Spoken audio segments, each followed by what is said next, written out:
Olá, caro aluno. Vamos dar início agora ao primeiro módulo do nosso curso de Matemática Básica, onde iremos estudar sobre os sistemas de numeração.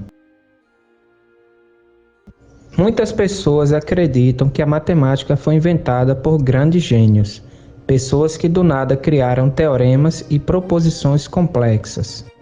Porém, isso não é verdade.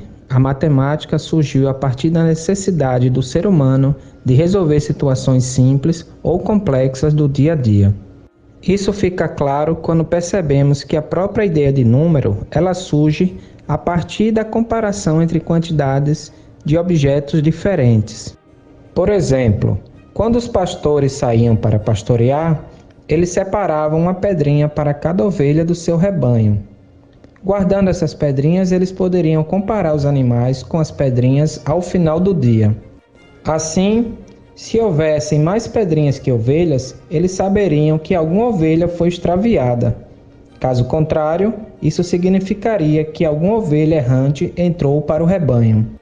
Eles também poderiam fazer marcas em ossos ou nós em cordas para representar essas quantidades. Muitos sítios arqueológicos nos revelaram que os primeiros seres humanos já tinham uma noção rudimentar dos números.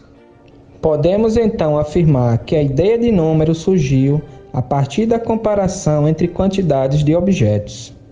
Mais à frente, tendo já a ideia de número sido formada, a partir da invenção da escrita, muitas civilizações antigas passaram então a adotar símbolos para representar esses números. Surgiram assim os primeiros algarismos e com eles os primeiros sistemas de numeração.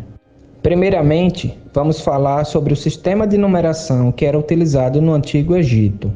Como vocês podem observar, esse sistema de numeração era formado por 7 símbolos, ou algarismos. Temos o bastão representando o número 1, o calcanhar o 10, o rolo de corda o 100, a flor de lótus o 1000, um dedo humano 10.000, uma rã ou girino representava os 100.000 e o homem com os braços levantados 1.000.000. Repare que cada algarismo possuía um valor 10 vezes maior que o anterior. Nesse sistema, cada algarismo poderia ser repetido até 9 vezes, somando-se então seus valores unitários. Quando tínhamos 10 símbolos semelhantes, estes deveriam ser substituídos por um símbolo de ordem maior. Por exemplo, se tivéssemos 10 bastões, estes deveriam ser substituídos por um calcanhar que vale 10 unidades. Uma característica interessante desse sistema é que não importava a ordem em que o símbolo era escrito. Por exemplo, no número 23, que poderia ser escrito no sistema de numeração egípcio dessa forma, ou desta outra forma, já que a ordem não importava, bastava apenas somar os valores. Nesse exemplo, temos então o número 20 somado com o número 3, que vale 23, formado por 2 calcanhares e 3 bastões. Nesse outro exemplo, nós temos o calcanhar que vale 100, o rolo de corda que vale 10 e 5 bastões que juntos valem 5 unidades. Como não importa a ordem em que eles são escritos, basta então somarmos os valores 100 mais 10 mais 5 para obtermos o número 115.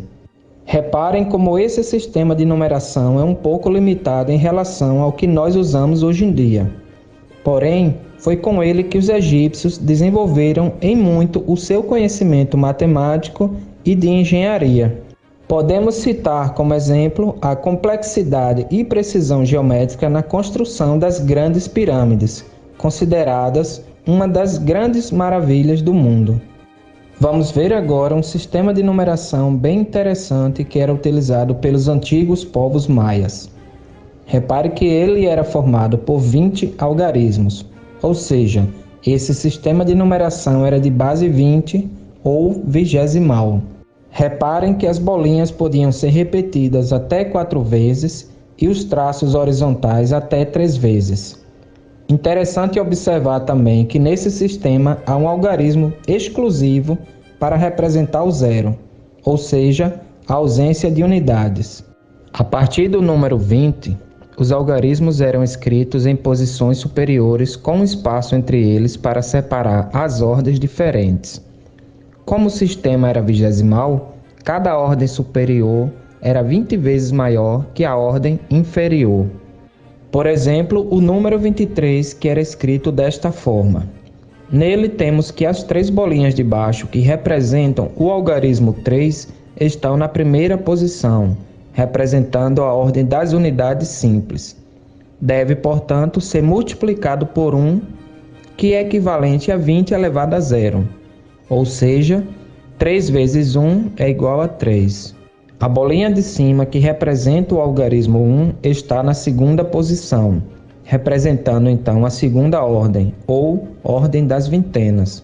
Deve então ser multiplicado por 20 elevado a 1, que é igual a 20.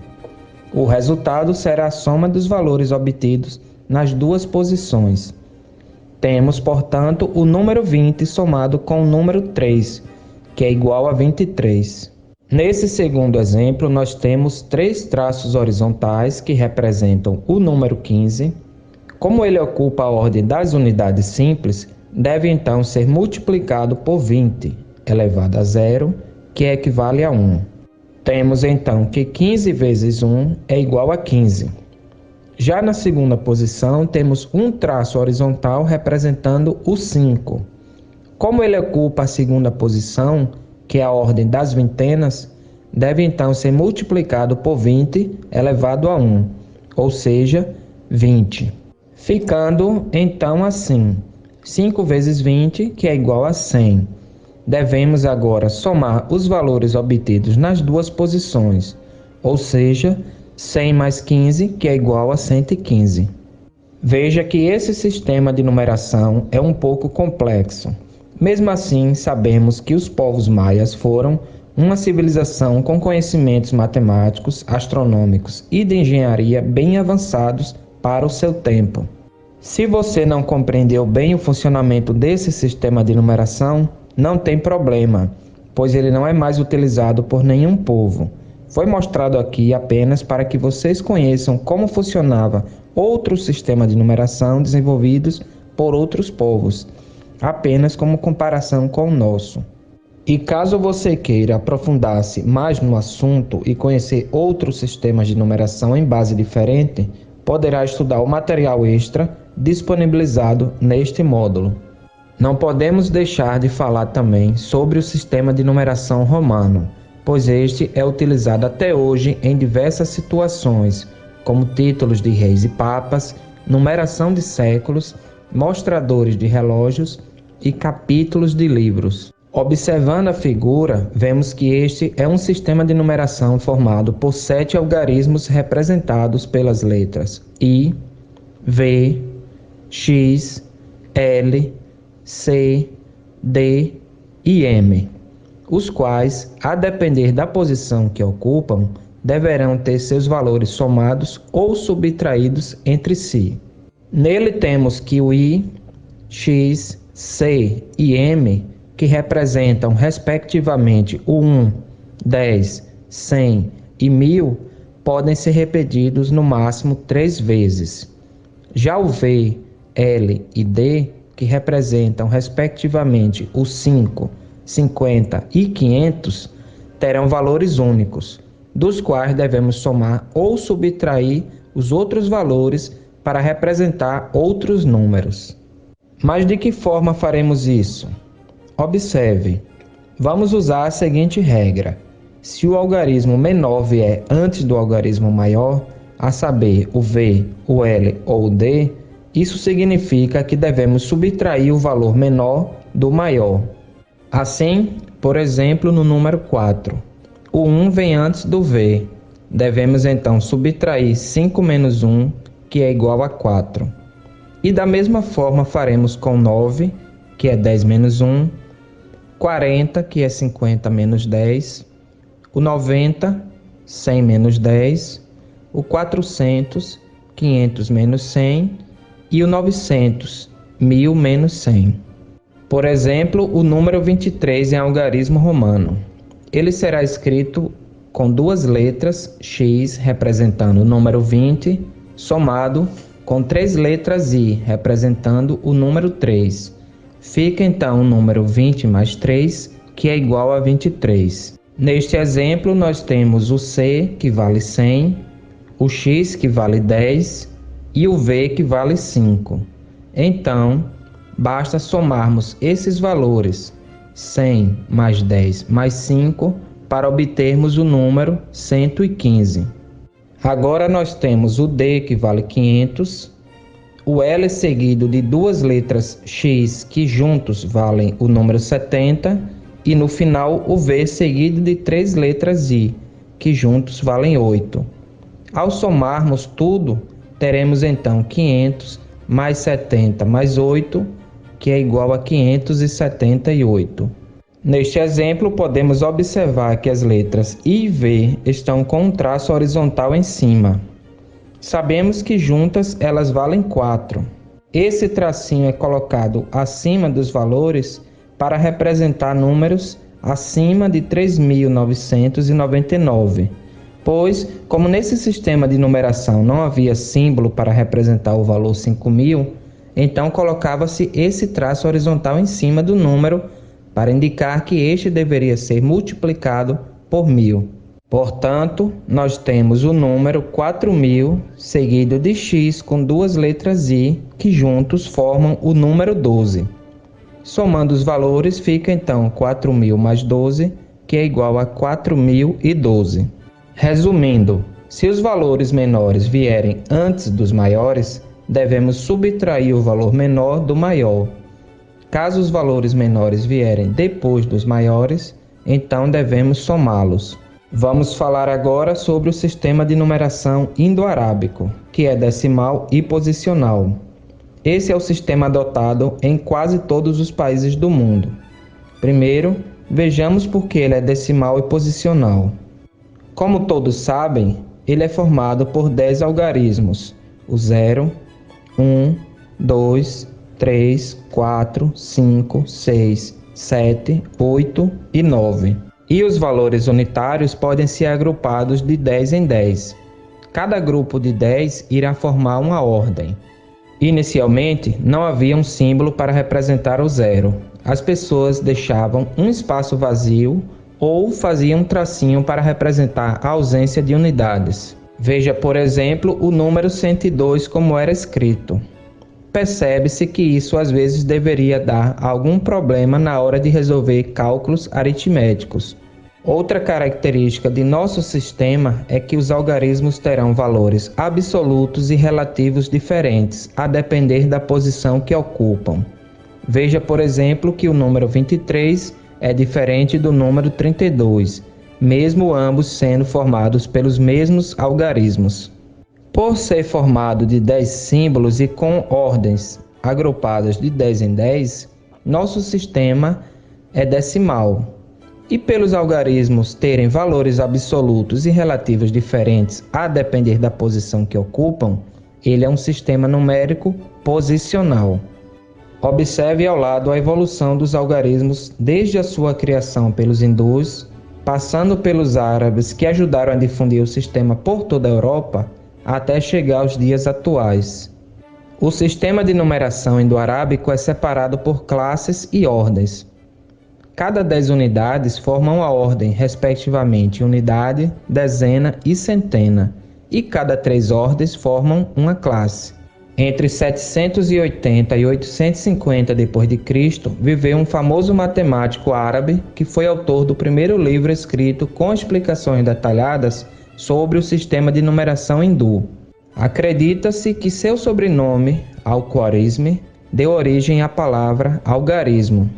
Para representar números e efetuar cálculos no nosso sistema de numeração, as pessoas antigamente faziam uso de um objeto chamado ábaco. Nele podemos representar diversos números diferentes apenas colocando e retirando peças nas linhas ou colunas. Neste exemplo está representado o número 456.789, que é formado por 2 classes e 6 ordens, sendo as ordens unidade, dezena e centena na primeira classe das unidades simples, depois unidade, dezena e centena da segunda classe, a classe dos milhares. Veja que há 4 peças na primeira coluna, da ordem das centenas de milhar, 5 peças na segunda coluna, que representa a ordem das dezenas de milhar, e assim por diante. Vamos ver melhor como funciona a escrita no nosso sistema de numeração. O número 352 pode ser decomposto em 300 mais 50 mais 2, ou 3 vezes 100 mais 5 vezes 10 mais 2 vezes 1. O algarismo 3 ocupa a casa das centenas, possui então o valor relativo 300. O algarismo 5 ocupa a ordem das dezenas, logo possui o valor relativo 50. Já o algarismo 2 ocupa a casa das unidades, então seu valor relativo será igual ao próprio valor absoluto, que é 2. Temos então que o número 352 é formado por 3 centenas, 5 dezenas e 2 unidades. Agora nós temos o número 23.576, que é formado por 5 algarismos distintos. Nele o 2 possui o valor relativo de 20.000, pois ocupa a ordem das dezenas de milhar. Em seguida temos o 3, que ocupa a casa das unidades de milhar, tendo, portanto, o valor relativo de 3.000. Logo após temos o 5, que ocupa a casa das centenas simples, possuindo então o valor relativo de 500. Depois temos o 7, que ocupa a casa das dezenas simples, então seu valor relativo é de 70. E por último temos o 6 ocupando a casa das unidades simples, tendo, portanto, o valor relativo igual ao próprio valor absoluto.